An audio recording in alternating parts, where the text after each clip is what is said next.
ನನ್ನ ಪ್ರೀತಿಯ ಸ್ನೇಹಿತರೆ, ಬಂಧುಗಳೇ, ಈ ಕಲಿಯುಗದಲ್ಲಿ ಯಾರ ಪಾಪವು ಯಾರಿಗೆ ತಟ್ಟುವುದಿಲ್ಲ. ಆದರೆ ಮಾಡಿದ ಕರ್ಮ ಯಾವರಿಗೆ ಬರುವುದಿಲ್ಲ. ದಯವಿಟ್ಟು ಯಾರಿಗೆ ನೋವನ್ನು ಉಂಟು ಮಾಡಕ್ಕೆ ಹೋಗಬೇಡಿ. ಇನ್ನೊಬ್ಬರಿಗೆ ಕಷ್ಟದಲ್ಲಿ ಸಹಾಯ ಮಾಡಕ್ಕೆ ಆಗದಿದ್ದರೂ ಪರವಾಗಿಲ್ಲ, ಅವರ ಕಷ್ಟವನ್ನು ನೋಡಿ ನಗಿಯುವಂಥ ಪ್ರಯತ್ನ ಮಾಡಕ್ಕೆ ಹೋಗಬೇಡಿ. ಎಲ್ಲರಿಗೂ ಅವರ ಕರ್ಮದ ಪಾಪವನ್ನು ಸುತ್ತಕೊಳ್ಳಬೇಕು. ದಯವಿಟ್ಟು ಪ್ರತಿಯೊಬ್ಬರನ್ನ ಪ್ರೀತಿಸುವುದನ್ನು ಕಲಿಯಿರಿ, ಪ್ರತಿಯೊಬ್ಬರನ್ನ ಗೌರವಿಸುವುದನ್ನು ಕಲಿಯಿರಿ.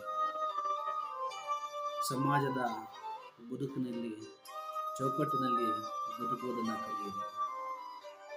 ತಪ್ಪು ಆಗಿದ್ರೆ ಕ್ಷಮೆಯನ್ನು ಕೇಳಿ, ತಪ್ಪನ್ನು ತಿಳ್ಕೊಂಡು ಬದುಕುವುದನ್ನು ಕಲಿಯಿರಿ. ಬದುಕಕ್ಕೆ ಒಂದು ದಾರಿಯನ್ನು ಮಾಡಿಕೊಳ್ಳಿ. ಎಲ್ಲರೂ ಒಂದು ದಿವಸ ಹೋಗಲೇಬೇಕಾಗುತ್ತೆ. ಬರುವಾಗ ಬೆತ್ತಲೆ, ಹೋಗುವಾಗ ಬೆತ್ತಲೆ.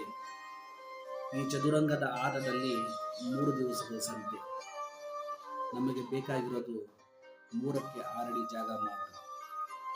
ದಯವಿಟ್ಟು ಇದನ್ನು ಅರ್ಥ ಮಾಡ್ಕೊಳ್ಳಿ ಸ್ನೇಹಿತರೆ.